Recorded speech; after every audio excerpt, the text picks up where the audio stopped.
नमस्ते बच्चों, कैसे हो बच्चों? मैं आपकी हिंदी फरदा मिस बोल रही हूँ बच्चों। अच्छा बच्चों, हमने 9वीं कक्षा में यानी 9th स्टैंडर्ड में पिछले पार्ट में क्या देखा था आपको याद में है बच्चों? हाँ बच्चों, पुनरावृत्ति। पुनरावृत्ति का मतलब क्या है? रिविजन। रिविजन என்ன பார்த்தோம் நம்ம? पद्य, गद्य और व्याकरण। इस प्रकार हमने सारे पुनरावृत्ति को देखे। आप लोग टेस्ट भी लिखे होंगे। अच्छा बच्चों, आज हम नए पाठ में पार्ट 12 क्लोज में क्या देखने वाला है? हमारी राष्ट्रभाषा, आवर मदर टंग नहीं है, हमारा लैंग्वेज, नेशनल लैंग्वेज के बारे में। नेशनल लैंग्वेज क्या है? हिंदी। हमारे नेशनल लैंग्वेज न हिंदी। आज उसी के बारे में हम देखने वाले हैं। यहाँ पे देखिए बच्चों, महात्मा गांधी ने भी हमारे नेशनल लैंग्वेज में बहुत सारा बोला है। ये है आवर नेशनल ऑफिशियल लैंग्वेज भी बोला है। भाषा में ये सारे लेटर्स हमें आते हैं। इसे हम क्या बोलते हैं? Indian strength, the symbol Hindi ऐसे बोला जाता है। इसे हमारा हिंदी नेशनल, तमिल ही पहले आने वाला था लेकिन हिंदी ऐसे आ गया। सो हिंदी बहुत मुख्य लैंग्वेज आजकल बन गया बच्चों। अच्छा बच्चों, अब हम पार्ट में जाएंगे। जो क्या पार्ट में बोलना है? हमारे नेशनल लैंग्वेज के बारे में, पहले वो कैसे आया था और कौन कौन इसके लिए बहुत कष्ट को टॉलरेट किया था, ये सब आज हम इस पार्ट में, இந்த पार्टல நம்ம என்னென்ன பார்க்க போறோம்? लैंग्वेज எப்படி வந்தது हिंदी नेशनल लैंग्वेज ने, सो उसी के बारे में आज हम देखने वाले हैं। अच्छा बच्चों, आधुनिक हिंदी के निर्माता भारतेंदु बाबू हरिश्चंद्र की भाषा के संबंध में लिखी गई है पंक्ति आज के दिन हमारे लिए ये अभूतपूर्व प्रेरणा का संदेश दे रही है। ஆதுனிக் ஹிந்தினா என்னது? ரீசன்ட் ஹிந்தில நிர்மாதா கிரியேட் பண்ணக்கூடியவர் யாரு? பார்த்தேந்து பாபு ஹரிश्चंद्र की भाषा के संबंध அந்த ரிலேட் பண்ணி எழுதியிருக்காரு। அந்த पैराग्राफ, पंक्तियां पैराग्राफ, आज के दिन हमारे लिए अभूतपूर्व is a very unrespectable yes unpredictable प्रेरणा, ஒரு நல்ல ஒரு வித்தியாசமான ஒரு விஷயம் நமக்கு அதுல हिंटा मैसेज दिया है। वो एक बॉक्स में देखो, आपको एक पोयम जैसा दिया है। निज ऑलवेज लैंग्वेज வந்து பாத்தீங்கன்னா वो उन्नति मींस कितना अच्छा सब उन्नति को मोल எல்லா எய்முமே என்ன இருக்கும்? வேல்யூவா बीच बिन निज भाषा ज्ञान के, लैंग्वेज ज्ञान इल्लादव नॉलेज नहीं रहेगा तो मिटत ना तन को सूल पे। நம்மளே நம்ம பாடியை அழிச்சுக்கிற மாதிரி ஒரு பெயிनफुलाன பாடியை நம்மளே நம்ம எப்படி அழிச்சுக்கோமோ उसी प्रकार लैंग्वेज के बगैर मनुष्य सोना। ये हमारे भारतेंदु बाबू हरिश्चंद्र की भाषा, उन्होंने ऐसे ये भाषा को लाया। वैसे यद्यपि हमारे देश के विभिन्न भागों में अनेक भाषाएं, लॉट्स ऑफ लैंग्वेज சொல்லப்படும், फिर भी हिंदी हमारे देश की ऐसी भाषा है जो प्राय सारे देश में समान रूप से व्यवहार में लाई जाती है। हिंदी அந்த लैंग्वेज பார்த்தீங்கன்னா जनरली எல்லா कंट्रीல ஒரு ஈக்குவலான ஒரு व्यवहार को लाया था। उसे इस व्यापक रूप को समझाते हुए इस सारे देश में इसे राष्ट्रभाषा அது எல்லா இடத்துலயும் ஸ்ப்ரெட் ஆனதால தான் இது நேஷனल लैंग्वेज ஆகும்। यही तो सच है। सो अभिधान से अभिषिक्त किया है।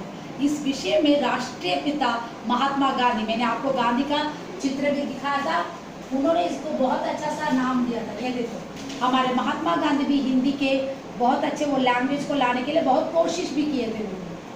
हाँ, आजकल हम देशवासियों के उद्बोधित देश वहाँ उनके पीपल्स को, उन्हें सिटीजन्स को एक्सप्लेन किया था हिंदी के बारे में हमारे महात्मा गांधी। और एक बार ठीक ही कहा था, वन डे उन्होंने ठीक ही बोला, जैसे अंग्रेजी अपनी मातृभाषा, अंग्रेजी வந்து நம்ம इंग्लिश என்ன பண்றோம்? ஒரு வேலைக்கு போனாலும் इंग्लिश தேவைன்னு சொல்றோம்।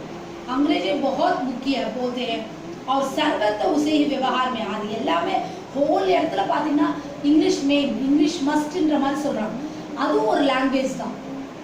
फॉरेन का हमें कोई चीज नहीं था, महात्मा गांधी ने उस जमाने में बोला था।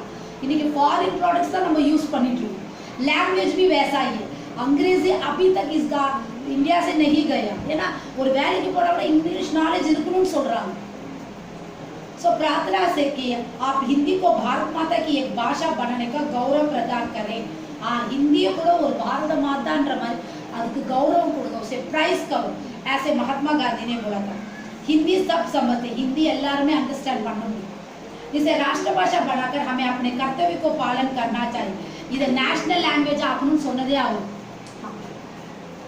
गांधी जी ने हिंदी को राष्ट्र की उन्नति का मूल समझकर एक घोषणा नहीं की थी, प्रयुक्त उसे पूर्व भी देश के कवि अच्चली के समाज सुधारक संतों और नेताओं से उसके महत्व को समझा लिया। हाँ, गांधी जी राष्ट्र की उन्नति இந்த நாட்டுக்கு வளர்ச்சி அடையணும், अच्छा सा आना है तो प्रीवियस में हमें இம்மூவபிள் கரெக்ட்ஸ் हमें अपने पहले நம்மளை சரிப்படுத்திக்கணும்।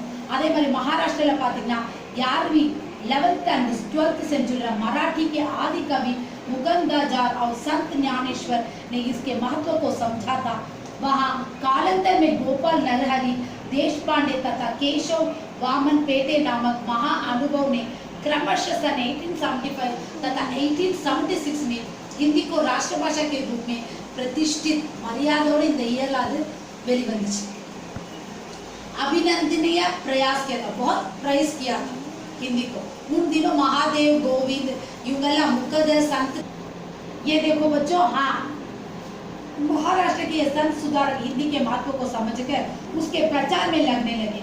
जहाँ सुधारक तथा नेती हिंदी के महत्व को समझकर उसके प्रचार में लगे हुए थे, वहाँ नरसिंह महता, माल्य दयाराम तथा दलपत राय, इन எல்லா में गुजराती कवियों ने भी हिंदी के लिए बहुत अच्छा सा काम किया था। हिंदी को ये महत्व इसलिए नहीं दिया, हिंदी की ये அந்த ग्रेटनेस கொடுக்கல அப்படின்னா भारतीय भाषा में ऊंची, बल्कि उसे राष्ट्रभाषा इसलिए कहा और समझा जाता है कि हिंदी को जानने, समझने और बोलने वाले देश के कानों कानों में फैल புரிஞ்சுக்க முடியும், हिंदी है சொல்ல முடியும், பேச முடியும்ன்றதா உண்மை। सो हिंदी जानते हैं, व्याकरण भी करते हुए अशुद्ध हिंदी बोलते हैं, हाँ, ग्रामेटिकल इलाम को हिंदी पैसे। सो इस प्रकार हिंदी उसी में अपना भाव व्यक्त करते हैं और दूसरों की बात समझते हैं। वास्तव में हिंदी की ये प्रकृति की, देश की परिचय और इस प्रकृति ने ही इसे इतना व्यापक रूप दिया, एक्सटेंसिव वाइड हिंदी வந்து इंट्रोडक्शन आई ரொம்ப அழகா அப்புறம் எல்லாரும் அதை பேச ஆரம்பிச்சாங்க। केवल हिंदुओं या कुछ मुट्ठी भर लोगों की भाषा नहीं, वो तो देश के कोटि कोटि कंठों की पुकार और हृदय எல்லா மனசையும் ஜெயிச்சது हिंदी। सब जगह में हिंदी है, सब कोटियों में जय हिंदी है, मूल मुड़केला हिंदी आधा இருந்துச்சு। हिंदी के सूत्र के सहारे कोई भी व्यक्ति देश के एक कोने से चलकर दूसरे कोने तक जा सकता है। அது ரூலே வந்தது, இங்க இருந்து हिंदी இன்னொரு மூலைக்கு போகும், இன்னொரு மூலை हिंदी उतना आसानी से स्प्रेड हुआ था, इसलिए वो राष्ट्रभाषा माना गया। अच्छा बच्चों, इस प्रकार हमने, किंतु उसमें भी कुछ शब्द ऐसे मिल जाते भारत की दूसरी भाषाओं में बोलने वाले सरलता से समझ பேசுறது ரொம்ப ஈஸி, हिंदी படிக்கிறது கொஞ்சம் கஷ்டம், लेकिन अंडरस्टैंड பண்ணி படிச்சனா बहुत ईजी। स्वतंत्रता प्राप्ति से पूर्व हिंदी के ही माध्यम के भारत के अनेक संतों, सुधारक, मनुष्यों, नेताओं ने अपने विचारों को प्रचार किया था। इनके நிறைய प्रचार பண்ணாங்க हिंदी का। सो दूरदर्शी के कारण उन्होंने ऐसे ही भाषा को अपनी भावधारा का साधन बनाया था, जो देश के सभी भूभागों के अधिकांश जन समुदाय को एकता के सूत्र में फिर सकती है। மனுஷனெல்லாம் ஒற்றுமைப்படுத்துறதுக்காக இந்த லாங்குவேஜை ஸ்ப்ரெட் பண்ணது हिंदी। यही कारण था कि जहाँ उत्तर प्रदेश के कबीर, पंजाब के नानक, सिंधी के सच्चर, कश्मीर के लालचंद, बंगाल के बदल, असम के शंकरदेव आदि संतों ने जिस संस्कृति की एकता को आधार बनाकर अपने काव्यों की रचा, हिंदी रिलेटेड वச்சுதான் पोएट्री அவங்க எழுதுனாங்க। उनके संदेश में कहीं भी भाषागत विज्ञान कर स्वर नहीं उभरा था, बल्कि सभी की रचनाएं उत्तर से दक्षिण तक, पूर्व से पश्चिम तक समान रूप से समुद्र झगड़ा नहीं होता था। तुर्की, अरबी, हिंदी भाषा इतने लैंग्वेजेस இருந்தாலும் கூட मर्द प्रेम का सवय எந்த लैंग्वेज हमको प्रिय हो वह हिंदी है, और ये प्रेम का मार्ग केवल हिंदी के माध्यम से ही प्रशस्त हो सकता है। यदि ऐसा ना हो तो बंगाल के अधिक सुधारक राजा राम मोहन राय और केशव चंद्र सेने जैसे मनुष्य अपने विचारों के प्रचार के लिए इसे क्यों अपनाते? இவங்களாம் हिंदी है இது பண்ணாங்க, यही तो सच। हाँ, हिंदी की सार्वजनिक उपयोगिता और महत्व का इसी से पता चलता है कि इसे दूसरे प्रदेशों के निवासी नेता और विचारकों ने अपने विचार को प्रकट करने का माध्यम बनाया। यूजफुल आकनांगे, ग्रेटनेस आकनांगे हिंदी। श्रीमती सरोजिनी नायडू எடுத்துக்கோங்க, हिंदी की महत्ता को स्वीकार करते हुए एक बार कहा था, देश के सबसे ज्यादा हिस्से में हिंदी लिखी இந்த நாட்டிலே நிறைய வந்து பாத்தீங்கன்னா हिंदी ஆயிடுச்சு।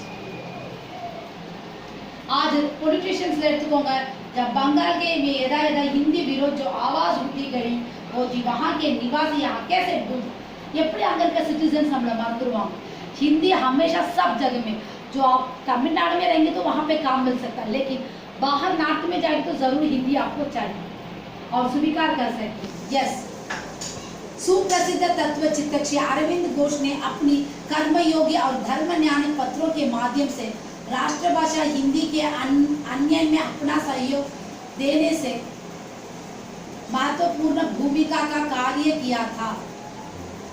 हाँ, very famous philosopher thinker Aurobindo Ghosh ने कर्मयोगी धर्म नानक पत्रों के माध्यम से राष्ट्रभाषा हिंदी के हाई लेवल हेल्प मतलब ரொம்ப ग्रेटनेस इंट्रोडक्शन होता है, जहाँ बंग देश में उक्त सुधारक विचारक और चिंतक हिंदी सब संबंधी आंदोलन को आगे बढ़ा रहे।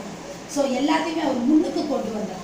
वहाँ श्री भूदेव मुखर्जी बिहार में तथा श्री नवीन चंद्र राय पंजाब में हिंदी प्रचार का कार्य कर रहे थे। इमला हिंदी प्रचार तोड़े वर्क पड़ी सुना। प्रकाशन और मुद्रण के क्षेत्र में भी बंग भाषाओं की सेवा अविस्मरण इनमेमोरेबल फॉरगॉटेबल पब्लिश பண்ணக்கூடிய நிறைய हिंदी बुक्स எல்லாம் நிறைய படிச்சாங்க, वो மறக்க முடியாத விஷயங்களா இருந்தது। उच्चकोटि का मासिक पात्र, हाँ, सो हाई लेवल பார்த்தீங்கன்னா मासத்துல न्यूज़ पेपर हिंदी बोल और चित्र में इंडियन प्रेस के सरस्वती का प्रकाशन करके हिंदी साहित्य के अभिवृद्धि में अभूतपूर्व योगदान डेवलपमेंट आने நிறைய விஷயங்கள் हिंदी में। बंगाल की सपुत्री नागेंद्रनाथ बसु का को श्रेय दिया जा सकता है कि उन्होंने 25 खंडों में विश्वकोश प्रकाशित करके हिंदी साहित्य की अभिवृद्धि किया। இன்னும் வளர்ச்சி பண்ணாங்க இவங்கெல்லாம் हिंदी நல்லா मुन्नुक्कु கொண்டு வந்தாங்க। अनेक बंग नेताओं द्वारा जहां राष्ट्रभाषा के प्रचार प्रसार में योगदान की दिशा में ऐसा महत्वपूर्ण कार्य हो रहा था।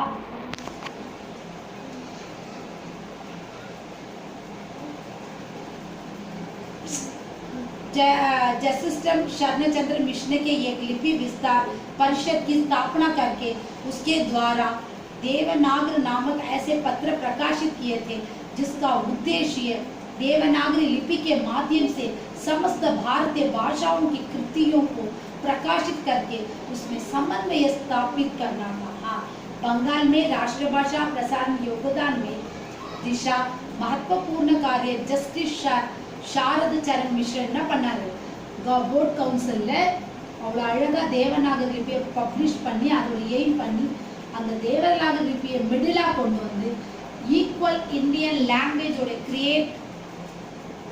क्रिएट लैंग्वेज को लिपि की दीवार को हटा दिया, अड़िचिட்டு सो भाषाओं को देवनागरी लिपि में लिखने की परंपरा चल पड़े तो भारत की एकता अखंड रह सके, यूनाइटेडा இருக்க முடியும்ன்றது लैंग्वेजோட இருக்கு। वास्तव में यदि लिपि की बाधा को दूर कर दिया जाए और सारे देश की भाषाओं में देवनागरी को अपना ले तो हमारी संस्कृति सामाजिक और साहित्यिक चेतना को बड़ा बल मिल सके। நம்ம कल्चर को सोसाइटी को लिटरेचर को நமக்கு ஒரு डिजायर கிடைக்கும், ஒரு பலம் கிடைக்கும்னு சொல்லுவோம்। पश्चिम एशियाई ताजिक और तुर्की भाषाओं में जब अरबी लिपि को छोड़कर रोमन लिपि को अपनाया तो वहाँ भी बड़ा ही क्रांतिकारी परिवर्तन हुआ। எப்போ வந்து பார்த்தீங்கன்னா ताजिक तुर्की भाषाओं में अरबी फारसी இதெல்லாமே விட்டுட்டு ரோமன் लिपि को अपनाया, அது ஒரு रेवोल्यूशनरी चेंजेस கொண்டு வந்துச்சு। एक लिपि के माध्यम से हमारी एकता सर्वत्र और शूषण रहेगा, नॉट ब्रोकन, அதுக்கப்புறம் ब्रोके आ गई। जिस हिंदी को जायसी रहीम रसखान आलम शेख और उस्मान और मुस्लिम कवियों ने अपनी अभिव्यक्ति का माध्यम बनाया। मिडिला पोएट्स कितना अच्छा सा मिडिल किया था, वे केवल हिंदियों की भाषा ही कह सकते और வந்து கண்டிப்பா हिंदियों की भाषा மட்டும் சொல்லுங்க। कड़िबोली मॉडर्न हिंदी ல பாத்தீங்கன்னா आदि कवि रूप में जहाँ अमीर खुसरो ने हिंदी कविता को नए मुहावरे दिए, वहाँ सैयद इंशा अल्लाह की खेती की कहानी की रचना से हिंदी कहानी को भी विधा में एक अभूतपूर्व निकाह आया है। हिंदी साहित्य में जहाँ उक्त विभूति का अपना महत्वपूर्ण स्थान सुपर नेचुरल था हिंदी का, वहाँ आधुनिक काल में भी ऐसा अनेक नाम हमारे सामने उभर आए। நிறைய பேர் வந்து இவங்களுக்குலாம் கிடைச்சது हिंदी ये सब पोइटर्स राइटर्स हैं। सो ऐसे महानुभवों में सदैव अमीर अली, मीर कासिम अली साहित्य कलाकार बंदे अली, फातिमा जहूर, बख्शी कोविद और नवीन बख्श फलक आदि के नाम गौरव के साथ स्मरण किया। इनका पेरला मेमोरेबल ये बच्चिकरो अपना ये सब हिंदी के लिए बहुत मुख्य से उन्होंने ध्यान दिया है। सो अच्छा बच्चों, एक बार मैं 3 शब्दार्थ पढ़ती हूँ। भाषा, लैंग्वेज, प्राय है, जनरली, व्यापक, वाइड, सर्वथा, होल, उद्बोधित, एक्सप्लेन, व्यापक, वाइड, अभिनंदनीय, प्राइज, कालांतर, आफ्टरवर्ड्स, सूत्र, रूल, उदाता, मर्सीफुल, अधिष्ठित, प्रेसिडिंग ऑफिसर, निष्कर्ष, सब्सटेंस, परिषद, बोर्ड, काउंसिल। अच्छा बच्चों, आपको कोई डाउट है तो मुझे पूछ सकते हो। कोविड-19 में बाहर मत जाओ बच्चों, पढ़ाई में ध्यान दो। कोई डाउट है तो मुझे कॉल करके पूछ सकते हो। धन्यवाद।